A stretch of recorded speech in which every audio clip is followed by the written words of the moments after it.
We received a question in our time from a participant who was asking about steps people might take with a predominantly white youth group, how to kind of nudge them in this conversation. Can you share what initial baby steps might, what they might look like for folks in that situation? Yeah, that's a great question. And one of the things I love about being bilingual is that I get to play with the meaning of words. And in Spanish, the word for history and story is the same word, historia. So what's happened in the history of time, what happens in scripture, and what happens in my life, it is one word that encapsulates all of them. While in English, we have this history, it's the historical account of what happened in our country or in the United States. And then we have my story, my narrative, like story. And then we have biblical narrative. And so we have three distinct kind of words to capture something that is much more tethered and enmeshed than we want it to be. And so for me, it would be a return to story, but in the Spanish version of story, a kind that tethers what has happened on the soil of this country, that tethers that to the story of scripture, and that then tethers that to the story of the student. Much of what I find in white students in any research that we have done is that there's just a lack of story. They're not storied individuals because in the community, there isn't a practice like the practices I grew up with in the Latina immigrant church, where stories and narrative and history were constantly interwoven. And so if you want to take some baby steps, it would be about first to actually do some of the homework to find out what is the history of your town. Have students actually see their city, their town come alive with details that they may not know about. What are the redlining stories that your streets tell? What are the realities of segregation and socioeconomic status and different discriminatory laws that may have happened in your zip code? So begin with your zip code and start to see what story did you inherit? What did you even know happened that you need to know about?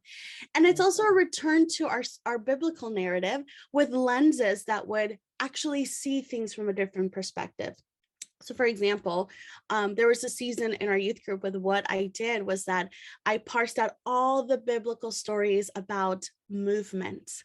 And I said, we are going to learn about a God who meets people when they migrate, when they immigrate, when they are pushed and they're pulled to move. And students for the first time went, oh, so people in the Bible were also immigrants and also refugees. And I said, yes, they were. And so those of us who have migrant stories could all of a sudden tie our own realities of movement. And scripture didn't just become something that is so far from me, but it's actually something that I can enter into. And so it would be about to story your young people. Story them with the history of the land, the history of the discriminatory realities that have happened, make them aware, to re-story scripture in a way that highlights and has us be critical about the way that gender and socioeconomic status and all of those realities, they are present in our biblical narratives. And have students of white backgrounds do some of their own re-narration of their own selves. Oftentimes, there's this myth that they are a blank canvas, that they have no culture, that they have no story, that they have no background. And I often found that when white students and white families took that seriously and excavated some of those stories from their past, that they were able to then actually connect and build a bridge to those that they were trying to meet. And so story your students once again in the Spanish version of story that ties in historia is an all-encompassing terms for those three things. And once they are storied, then they can empathize, they can connect, they can make connections with what's happening. Unstoried people can't quite connect with others. We need the stories to be the bridge for deeper understanding. That's so beautifully said, Jen. Yeah. Hi there.